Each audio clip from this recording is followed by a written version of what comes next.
Sejak dibentuk pada 16 April 1952, Kopassus dinilai sebagai pasukan elit Tentara Nasional Indonesia atau TNI yang disegani hingga tingkat dunia. Satuan Elit Angkatan Darat atau AD ini juga banyak menyelesaikan beberapa misi baik operasi militer maupun non-militer. Beberapa operasi militer yang pernah dilakukan seperti penumpasan DITII, operasi militer PRRI atau Permesta, operasi Trikora, operasi Dwikora, penumpasan G30S PKI, Pepera di Irian Barat, operasi Seroja di Timur Timur, operasi pembebasan Sandra di Bandara Don Muang, Thailand, Woyla, operasi GPK di Aceh, operasi pembebasan Sandra di Mapenduma, operasi pembebasan Sandra perompak Somalia, dan lain-lain.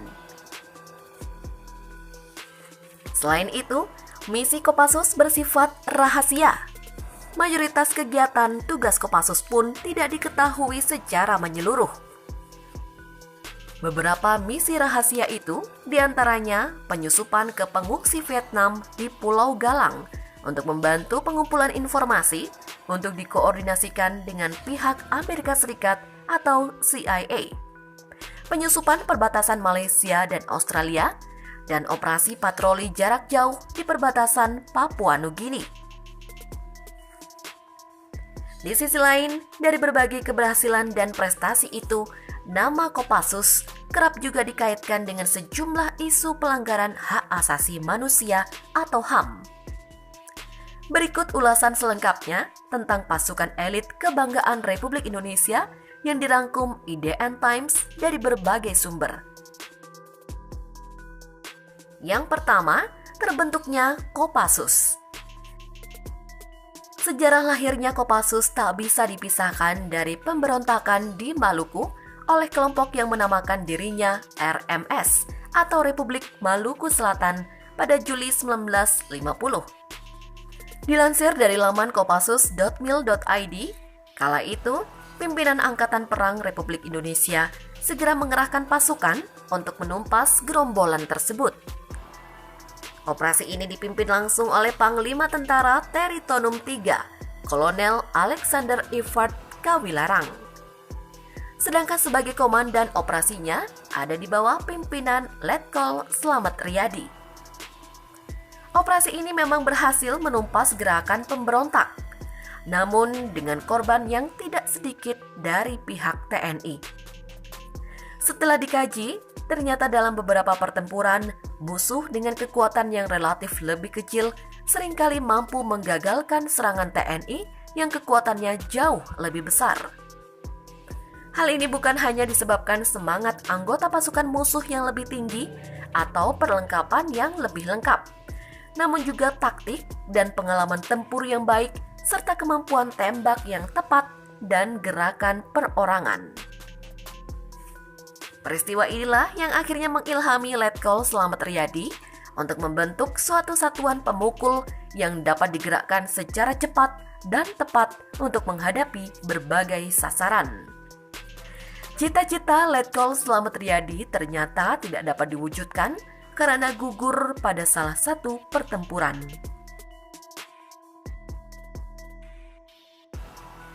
Yang kedua, Cikal Bakal Korps Baret Merah.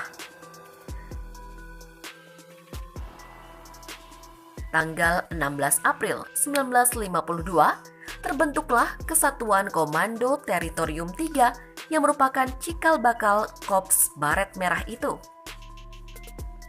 Komandan pertama dipercayakan adalah Mayor Muhammad Ijon Janbil. Dia merupakan mantan Kapten Koninklijke Nederlands Indisch Leger atau KNIL yang pernah bergabung dengan Korps Special Troepen dan pernah bertempur dalam Perang Dunia Kedua. Dalam perjalanan selanjutnya, satuan ini beberapa kali mengalami perubahan nama.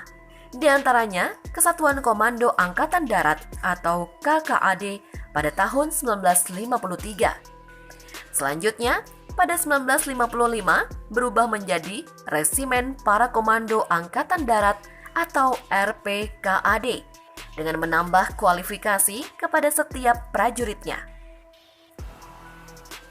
Lalu pada tahun 1966, satuan ini kembali berganti nama menjadi Pusat Pasukan Khusus TNI AD atau Puspasus TNI AD. Pada tahun 1971, nama satuan ini berganti menjadi Komando Pasukan Sandi Yuda atau Kopasanda. Sementara pada tahun 1985, satuan ini berganti nama menjadi Komando Pasukan Khusus atau Kopassus. Nama ini yang dipakai sampai sekarang.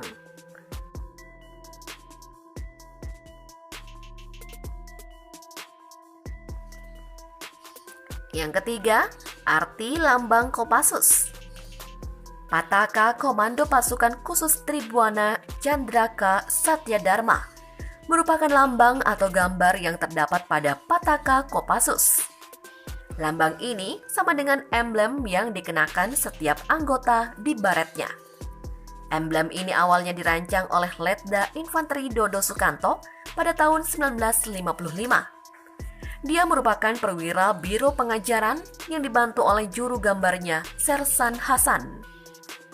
Lambang Kopassus memadukan unsur komando, gambar pisau komando, unsur laut atau air digambarkan dalam bentuk jangkar, dan udara digambarkan sepasang sayap yang dibingkai oleh tali komando. Pada tahun 1964, lambang tersebut dirampingkan dengan menempatkan gambar pisau komando di bagian depan, tetapi gambar dan tanda pada prinsipnya tidak berubah. Lambang itulah yang dipergunakan sampai sekarang, seperti terlihat di emblem baret merah maupun di Pataka Kopassus. Arti dari Sesanti Tribuana Candraka Satya Dharma. Tribuana atau tiga jagat. Yang pertama, sebagai manusia hamba Tuhan yang diciptakan sebagai makhluk yang paling sempurna, maka dalam pribadinya terdiri dari tiga unsur, yaitu cipta, rasa, dan karsa, yang harus diaktualisasikan sebagai karya nyata. Yang kedua, sebagai prajurit harus mampu berkiprah di tiga matra, yaitu darat, laut, dan udara. Kemudian arti candraka.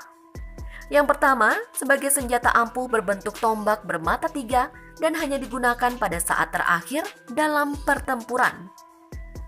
Yang kedua, senjata ampuh yang berbentuk kecil menggambarkan bahwa pasukan khusus meletakkan kemampuan di atas jumlah dan digunakan untuk tugas-tugas yang bernilai strategis. Kemudian arti dari Satya Dharma. Kesetiaan dan dedikasi sebagai sifat yang tidak terpisahkan dari sifat luhur prajurit yang dijiwai oleh Sabta Marga dan Sumpah Prajurit.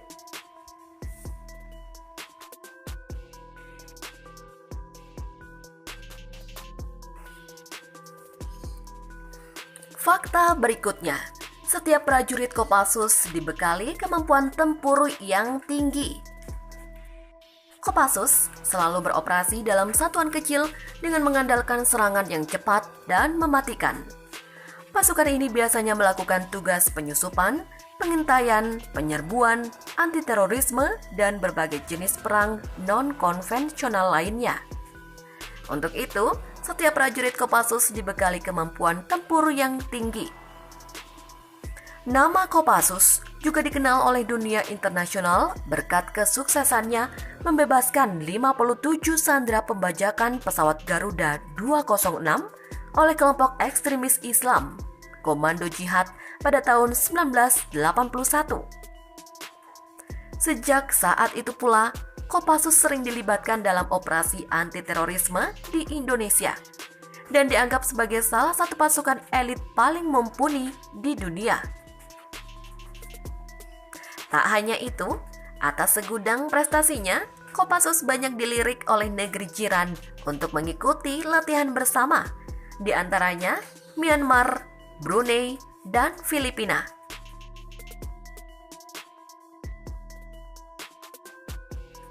Fakta berikutnya seputar Kopassus.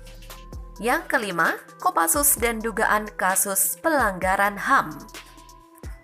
Meski menorehkan banyak prestasi, Kopassus juga dikaitkan dengan sejumlah kasus pelanggaran HAM berat. Pasukan elit TNI ini dikaitkan dengan kasus tewasnya 5 wartawan Australia yang diduga ditembak oleh prajurit Kopassus di kota Balibo, Timur Leste pada tahun 1975. Kasus ini kemudian dikenal dengan sebutan Balibo Five. Kasus itu juga telah diseret ke ranah hukum, namun hingga kini masih belum menemukan kejelasan. Saat runtuhnya rezim Orde Baru, Kopassus mulai terseret arus politik.